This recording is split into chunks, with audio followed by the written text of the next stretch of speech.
Alpha Millz? Yep, what's up? Alright, what's going on, man? I'm good. Who's this? This is Lil Behave, founder of Behave Entertainment. You have booked an interview for tonight? Okay. Alright, man, you ready to jump into this? Yeah, let's do it. Alright. The first thing I want you to tell me is, who created the Alpha Millz, and what is your purpose? What is my purpose? Yes, sir. My purpose would be basically to like bring back that New York sound to the industry, because basically right now we're just like flooded by mumble rap.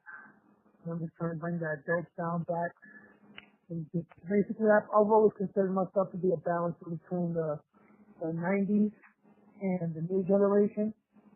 Right. Yeah, and Alpha Millz, basically, the name itself, is that what you're asking me? Yeah. Yeah, the name was basically given to me because I've always been a leader in anything I've ever done. So when I was younger, I created a rap group, like a little rap group. After all, it's probably goes like, Caradome or whatever the thing is. Basically, I was given the name Alpha. Because you were like the alpha male of your group or friends, group of friends. Cool. Yeah, exactly. So, I read up about you. Now, you're from the Bronx, is that correct? Yes, sir. Yes. How long have you lived there? Oh, my whole life. What kind of things did you do over there? Some things that I do. Yeah. Like, what do you mean? Like, what did you do to keep yourself active or entertained or stuff like that, you know? Oh, this stupid shit. I mean, I was the type of dude that was like on the block most of the time with my friends and stuff. I mean, to be honest, I never sat there and sold drugs and nothing like that. I was around it all the time. And, yeah, I mean, just, that's the thing. That's what I felt funny and fun. That's all I did, man, to be honest. I mean, growing up in the Bronx, you don't really got much other options, you know what I'm saying? Right. Yeah. Now, I'm going through the list here. Now, your main genre is hip-hop and rap, correct? Yes, sir. Right. And you sent me a couple of links to some of your songs. The one I like to speak about is titled Brothers. Is that correct? Mm-hmm. All right. Is there any backstory on that? Or how did that song come about? Basically, that song, I was in a pretty dark place. I was losing a couple people, and that was the time where I was realizing who were my friends and who were my brothers. And it was just a time where I was being backstabbed by a lot of people. I mean, at the time, I had a best friend for 13 years, and even he did me dirty. So in that time, I was really in a dark place. So I made a song about, it's basically a song preaching about who's real, the real friends I got. And yeah, I mean, the song itself is self-explanatory. Right. And so, okay. So how long have you been singing? Have you sang prior to Alpha Male, your group you started? Alpha Male Records, that's it. Oh yeah. Yeah, I mean, I used to rap before that, but I was never anything. Once I established Alpha Male Records, and I had some producers and some engineers and some promoters and an artist, which my main artist right now is Los Nero.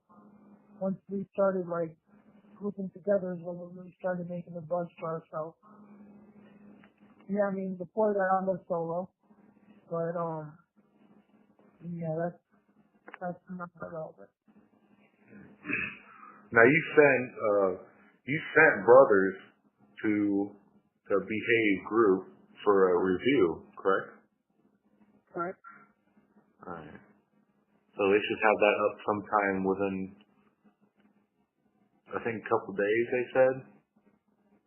So what are you expecting to get from them? I'm expecting to get an opinion. I mean, this song has received a lot of good feedback. There's always good feedback. There's always negative feedback, and to be honest, there's no such thing as that promotion. I mean, what I'm expecting is an opinion, whether good or bad. It'll be welcome. Whether it's criticism or bad criticism, I mean, any criticism is better than, I mean, it's constructive criticism, don't get me wrong, but, I mean, good or bad, you gotta take what you get and work from there, you know? Exactly. I mean, I shouldn't be expecting any bias review, therefore, that's what I'm expecting. I'm expecting an unbiased opinion. Mm-hmm. So, would you believe, okay, let me ask you this question. What kind of fan base are you trying to gain through your music? Like, are you trying to portray the older adults, the younger adults, the teens? What kind of people are you trying to gain as a popularity? To be completely honest with you,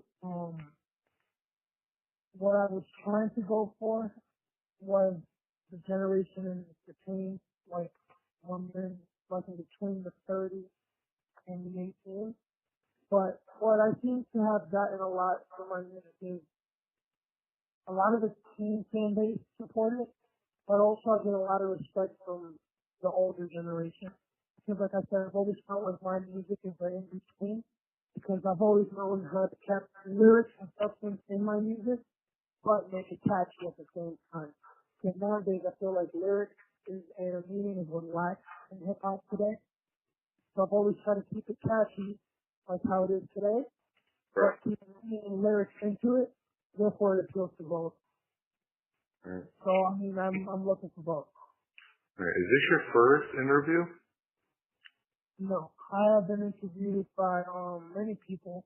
Most recently, CTV, which that aired I believe about 6 months. All right. So how big do you think your fan base is? Well, my fan base always has space for growth. I mean, most of my fan base at the moment is in the East Coast, in New York City, and New Jersey. So I have a pretty big buzz there. I mean, numbers speak for itself. I mean, my name is not an unknown name out there. So I am trying to reach out towards more of the Midwest and the West Coast right now. Okay. You know, I'm trying to take this movement global. Everybody needs to hear this. All right. So, speaking of criticism, have you ever heard of the band 1,000 Snakes? 1,000 Snakes? Yeah. All right. So there was a band out here in the Midwest, out of Chicago, who had performed over 10,000 people at the Taste of Chicago. Okay. I got to speak with their drummer, James Bergstrom. Okay. And I actually played one of your songs for him, and he had his opinion on it. Okay. Now, you gotta remember, these guys have had hit singles and are very decently well known in Chicago. Of course, I mean, that's tough for many people in the industry. I played him The Brothers that you sent me. Okay. And he didn't. Now, 1,000 Snakes is a rock group. They're not really much into rap. Okay. And he said, and I quote, drop the auto-tune. You want to be raw, just sing and tell your story, because you know there's a lot of people who are probably going through the same thing you're going through, and that's what really matters. Fans come first. End quote. Okay. And you got a response from that? Yeah. My response to that would be keep banging.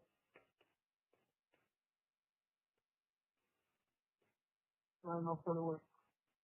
I mean, like I said, I get where he's coming from, but people have to start, well, I feel like people have to start understanding is music is, it's supposed to make you feel good. Music is supposed to sound good, it's a feel good type of thing.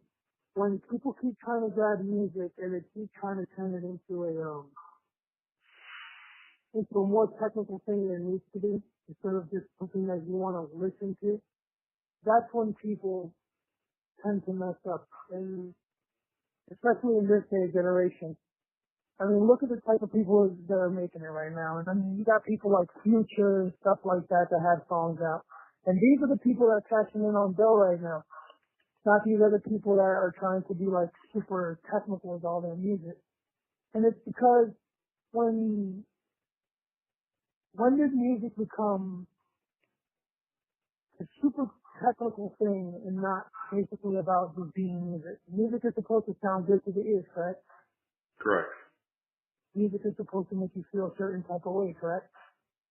Yes, sir. And that's all I could just say at that. Mm-hmm. I mean, that's his opinion, and I respect his opinion.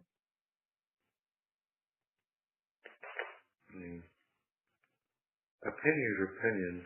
I'm going to give you a quote from, I mean, you know who the rock band Kiss is, right? Of course. The most, a couple things about Kiss for some people who may not know. Kiss was the very first band to use wireless guitars. Kiss, they invented their own stage antics. And they have more gold albums than any other American band. They have sold out more shows at Madison Square Garden than the Beatles have ever did. Okay. And they've just been accepted into the Rock and Roll Hall of Fame about 3 years ago. And Paul Stanley, one of the co-founders, said, and I quote, "If you like us, God bless you. If you hate us, that's good too. But if you're in the middle, get the fuck out." End quote. Awesome. Now, would you agree to him on that? I agree with him 100%. And the reason I'd agree with him is because those in the middle people, those are the people that tend to hop onto the bandwagon when everything is hot. And then those are the exact same people that bash you when everything is going sideways. Those are not the people you want supporting you. Right. I agree 100%. Right. So let's jump into our next topic here.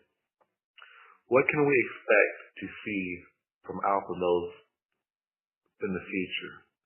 And to give a time span, let's say 5 years. What can we see to expect? 5 years from now, I can't tell you what's going to happen 5 years from now, but what I could tell you is what can happen in the near future.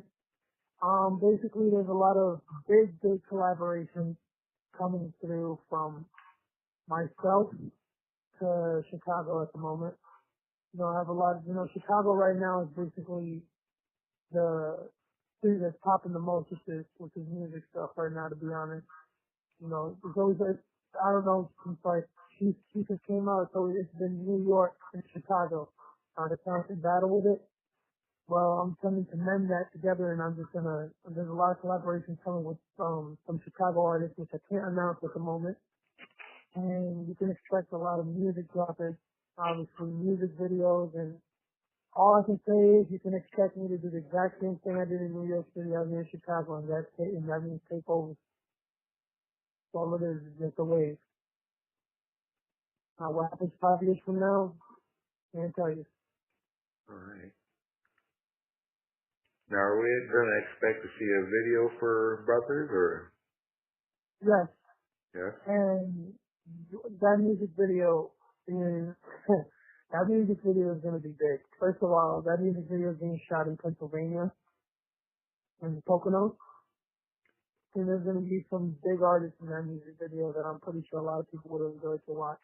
I mean, it's tons of surprises. The thing is just, I mean, I get excited just talking about it, thinking about it. I'm telling you, it's going to be great.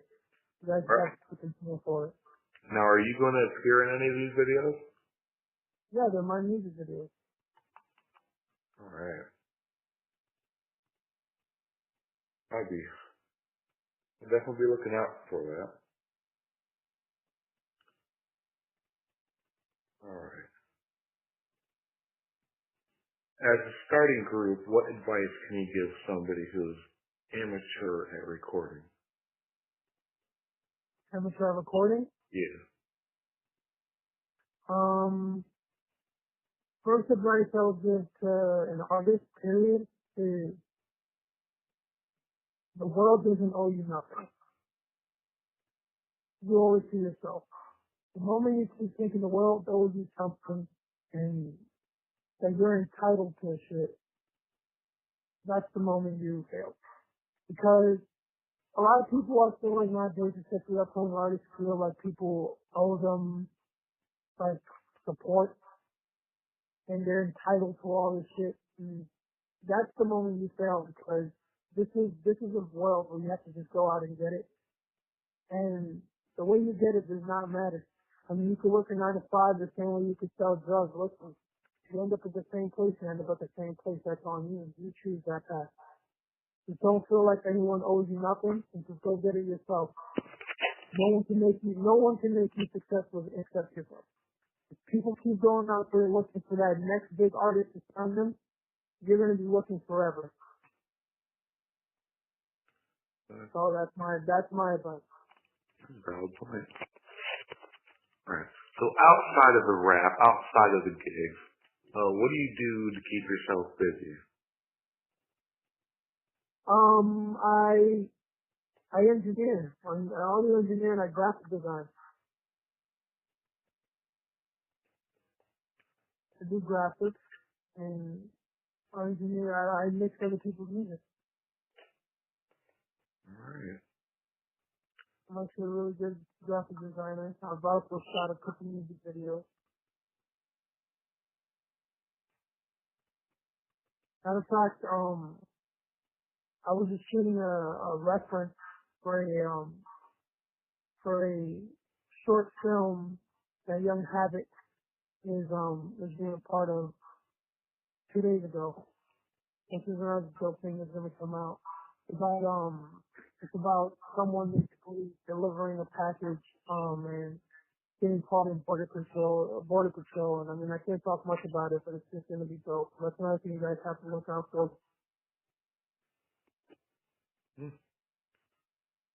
Cool. Now, do you work? How do you make how do you make a living? Like, do you do anything other than rap? Like, do you? Oh yeah. Like, how do you make? Well, I'm making from 3 different types of ways. I mean, since everyone knows, I've currently moved from New York to Valparaiso, Indiana. Which is right outside Chicago, so I should definitely help you get doing the right moves. Get well. Midwest. Right outside Chicago, there'll be a good bridge there. Anyways, I currently work at the Y, work at the gym. I also work at McDonald's, and I also produce music. All right. There's a lot of. You said you work for McDonald's. How long have you worked for them? Around 4 or 5 months. Not exactly sure. I think I started in December, something like that. All right. And a lot of people look down on McDonald's workers, but there's actually a couple well-known names who used to work for McDonald's. You know who they are? No, but I know there's a lot. Jay Leno worked for McDonald's when he was younger. I'm trying to remember off the top of my head here. What the hell was your name?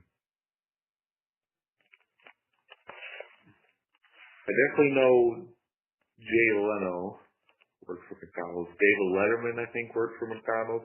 David Letterman's actually from Indiana. Oh, yeah?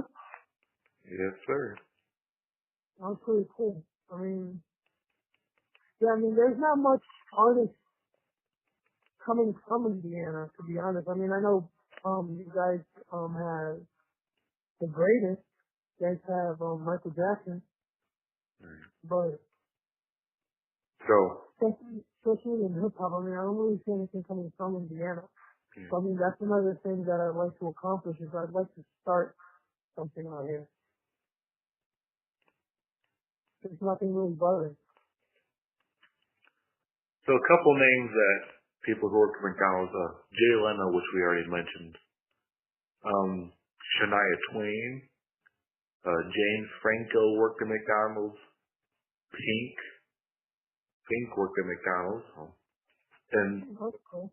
all of them are, multi-billionaires, if not more. So next time you go through a drive-thru, ladies and gentlemen, and you freaking take forever, just know that one person could be the next multi-millionaire. For sure. That's definitely true. Yeah. More my way, like I said, if you guys done any research on me, I have a pretty decent resume for the amount of time I have been doing music.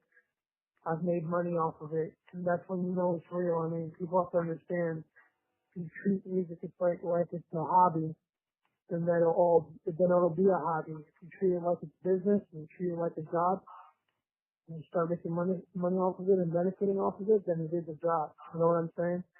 Yeah.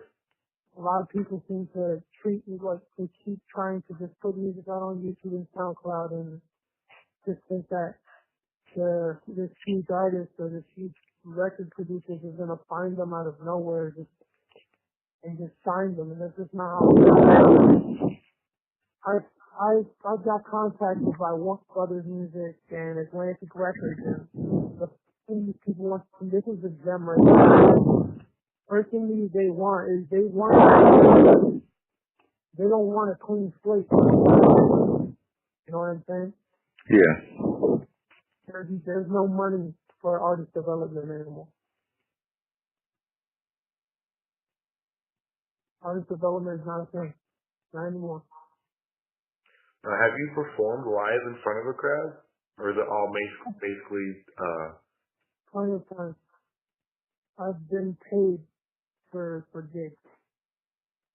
I've performed at Webster Hall in Manhattan. I've performed at Lush. I had no ID. I've performed in multiple places. what would you say is your biggest crowd? My biggest crowd is probably July 4th of 2016 at the Staten Island Yankee Stadium. That was dope. That was a good day. It's pretty cool, fireworks and all kinds of stuff. Anybody that's been there, they know. That was a really fun day. I was feeling it with good vibes, and that's how. Alright. Now, do you have any gigs coming up in the near future? In the near future, to be honest, no, because at the moment I am working on a project. So when I work on projects, I kind of shut down everything else and just work on that project. Now, what's that project, if you haven't already told me? That project is called Alpha Millz. This project is mostly solo joints, and it's going to be featuring a couple artists such as Montana 300, French Montana, age.Releasing, and others. And it's just going to be, that project is going to be amazing. There's going to be more dope music, more dope music videos from artists people already love. It's just going to be great.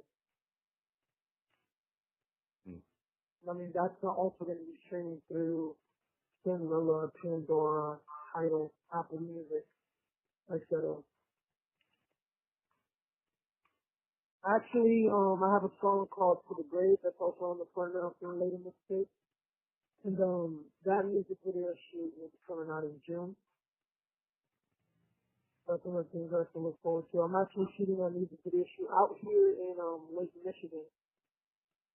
I'm not shooting this one in New York. It's going to be shot here in Indiana. All right. Well,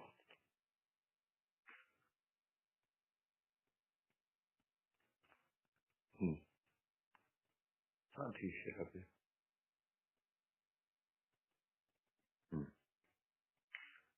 All right.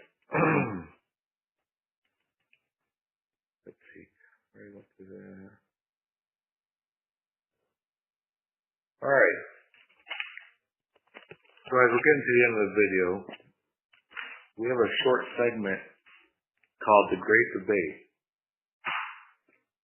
So this is where we find a topic, and we got 2 minutes to where we vote on something and debate. Does that make sense? All right.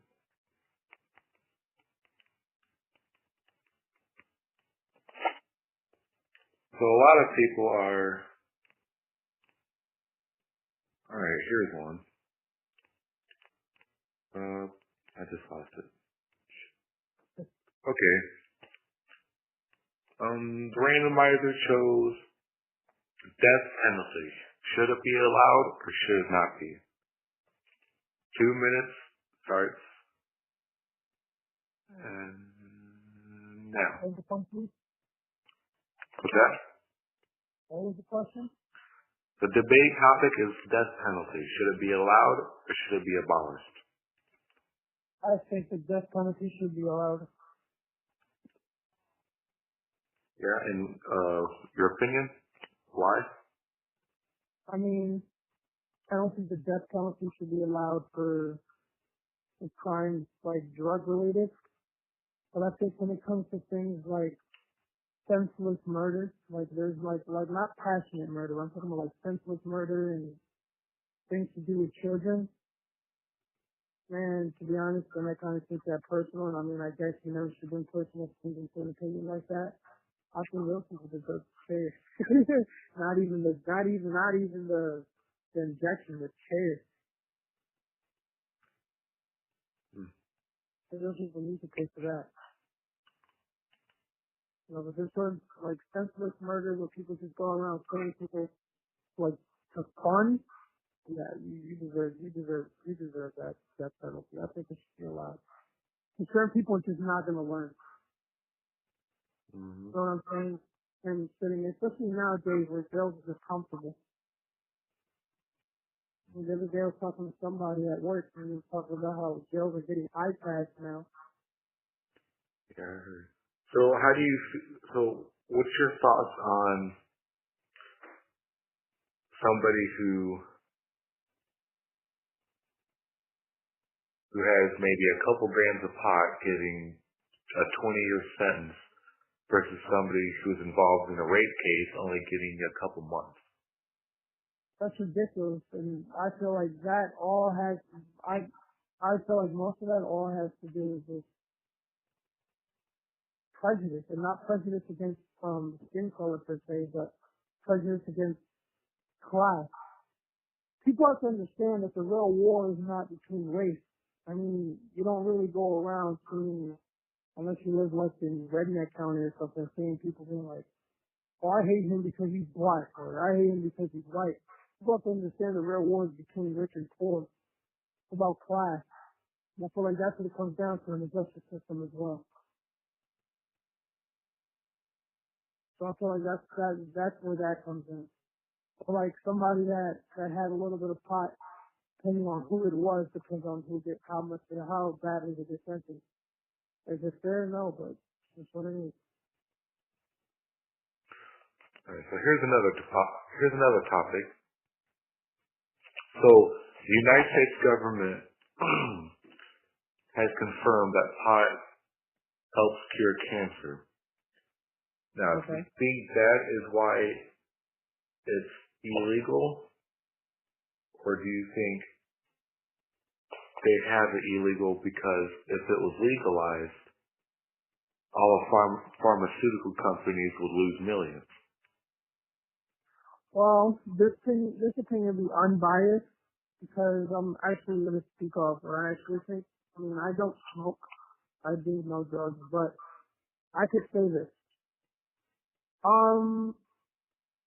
Business-wise, I feel like the government would lose more money with it legal and make more money with it illegal. Now, let me explain that. If it was legal, yeah, I guess they can tax it and all that.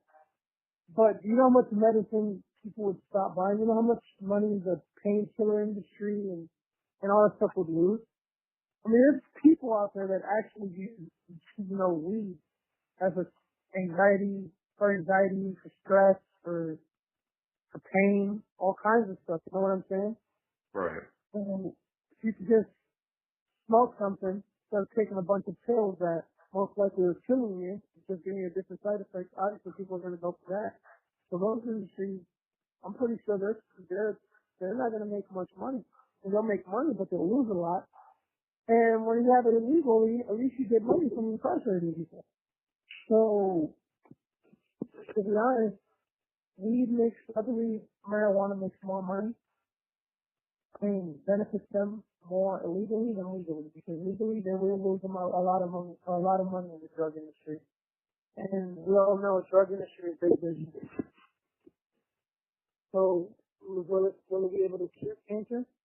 I mean, it probably could, but the thing is, why would they want to make that legal when they can just rape you up the ass with chemotherapy and all this stuff?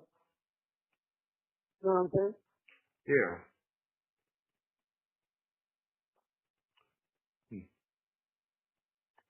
I mean,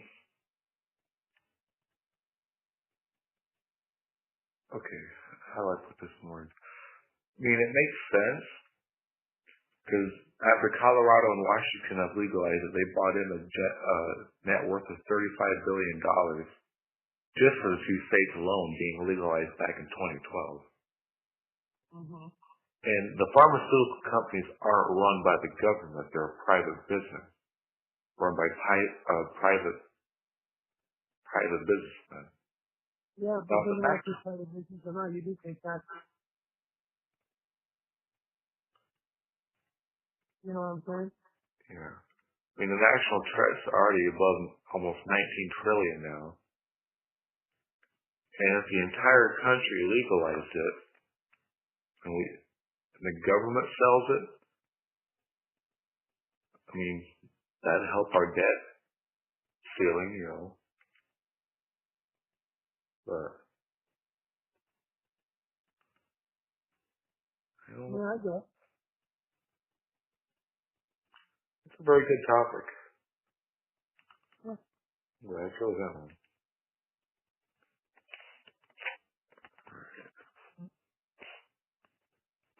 Alright, so as we get near the end of the interview, is there any comments, anything you want to discuss, anything you want to say? Thanks for having me. And basically, there is no where you'd like to find me. You can find me at alphamillz.com. alphamillrecords.com, Alpha Millz on Twitter, Alpha Millz. Now, about a lot of people have felt a certain type of way because I have about 15,000 followers on Twitter and I'm not following anyone back. And this is what I have to say about that. Yeah, I'm not following anyone back, but my Twitter is for fans, for my fan base. And I feel like if you are following me on Twitter, it's because you want to keep up with me. I'm not going to follow you back to keep up with you. And that's not me being a dick, it's just me saying that, basically, if you feel some type of way about me not following you back, then unfollow me. And, same with Instagram and all that. That's have to understand. And also, I'm not usually on that type of social media. also to all the people that, you know, that comment hatred things towards me. Hey, I'm not even in your mouth. I love it. You know what I'm saying? Just making me more famous. The people that support me and supported me since forever, I salute you. I got nothing but love for you, and I won't disappoint. I'll keep putting out the great music I've made you a fan with, and you know, we're just gonna keep banging, and that's it. Also, look forward to these upcoming projects because these are different. This isn't last year. This isn't the year before that. You guys already know my sound changes. Consistent at the same way, and I'm just gonna keep dropping this dope music, and you guys have a lot to look forward to.